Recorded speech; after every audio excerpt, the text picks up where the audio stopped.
in 1964, my grandfather, Appa Willie Godun Sr., Punnik, he was invited by archaeologists and anthropologists from Brown University. He was invited to the Onion Portage site, this ancient sacred site of the Inupiaq people. And it was really special for my grandfather to be included in that kind of thing because it showed the respect they had for him, for his knowledge, for what he had to offer. And while they were there, while they were camped out there, when they had some quiet time, he told some stories. One of the stories that my grandfather told was the story of the Coastal Brothers. These two brothers, they have their own particular skills. They go out to the Noatak River area and they go to try to challenge and hopefully defeat this giant mouse who is destroying everything in its path. The development team really took a great interest in the story that my grandfather told because it really enhances those themes that we found in Never Alone. One of interdependence, another of Inupiaq values, love of our elders and of our land and of our traditions. I mean, it helped to really bring that out, and so that's one reason why it really captivated the interest of the team.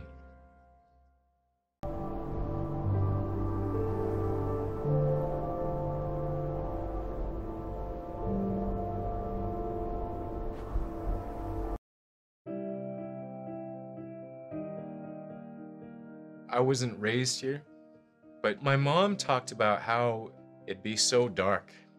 Yeah, it was dark in the wintertime. In December 21st, we see the sun for about 3 hours, you know. The rest is dark. So the days start to get longer right after that, shortly after that. My mom, in her story, she says the real people come out. Everyone comes alive just because they've been inside so long. I'm always happy when spring is here because the caribou are migrating north. The bears are coming out of hibernation. Rabbits and stuff, they're all over the place. And they're not hiding under the snow anymore. You know, like the elders used to tell me, as soon as they saw those snow buntings, the small birds, the new season would start for gathering food. They knew they'd be happy because fresh food is starting to come around. We'd be getting geese eggs or seagull eggs or any kind of duck eggs.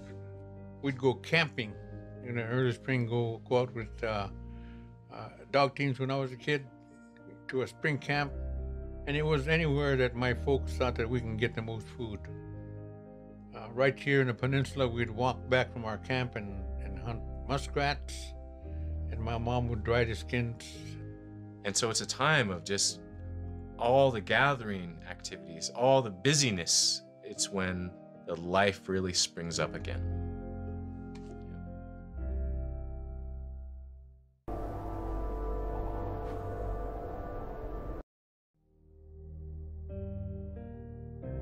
Because we're all Inupiaq, you know, upriver, along the coast, I'm considered coastal.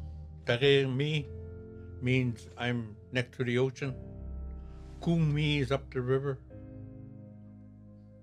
And I'm proud to be a Tareir mi because I can hunt out there where those guys can't. I was taught to be aware of all the conditions out there. In fact, a friend of mine, an elder, he's passed away since. One year he came down, he had a small boat, just as the ice was going. He followed the ice down from Guyana, okay?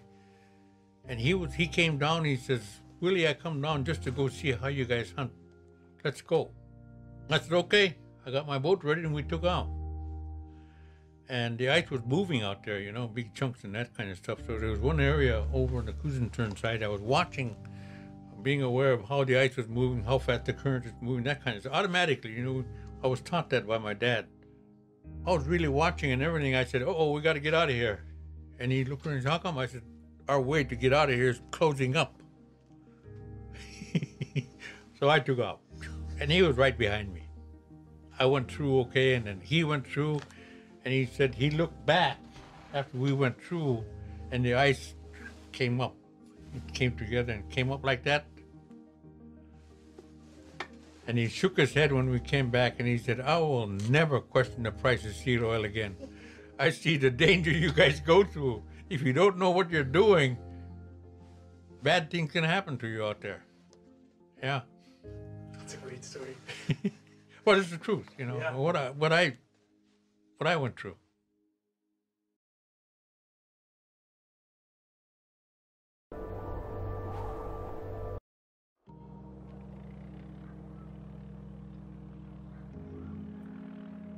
That's my dad. Picture of my dad. Appa Willie, my grandfather Willie, he was a respected hunter, so he was the provider for the large family.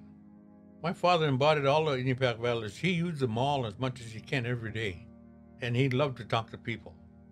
He shared a lot of stuff that he got from out, whether it be out in the ocean or in land. He shared with people. We all loved him because he treated us with respect, all of us kids. When we followed him, when I started to follow him with John to go hunt out in the ocean out here, he would talk to us while we're hunting and point things out to us. You know, how to expect things, how to do things out in the country, or... He teaches how to set traps, where to put the traps, how to bait them. My dad was born and raised in Selwick. He grew up in springtime and summertime using a kayak. And they can go on days on a kayak. So he taught us all that about hunting seals, bearded seals, and then hunting beluga also. You know, he showed us how. I never forget my dad. Every time he'd say something, I honor what he'd say. I remember he'd wake me up after early in the morning, 5 o'clock, when it's still dark. He'd kiss me in his cheek, wake me up. I remember he said, "Bye, John, you behave now." I'll never forget that. So one day he did that. He said, "If anything happened to me, I want you to take care of Mom," like I did. But I see the affection there and the bond he had with me. He taught me.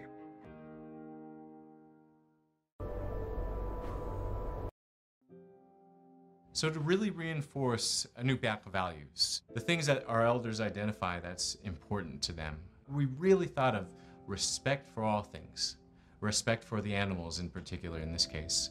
And so we've added a prelude to the story.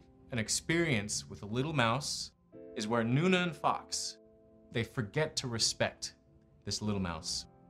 Something that my Uncle John just told us is that you only go after animals if you intend to use it for food. You don't play with it.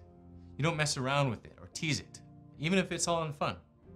Well, once Nuna and Fox defeat the giant mouse, that's when they learn their lesson, where the mouse comes back to them, their little mouse, their friend. And this story really, it's about respect for all things, respecting all animals all the time, never forgetting to respect them. And that's an essential Iñupiaq value. It's one of the key things that our elders always talk about.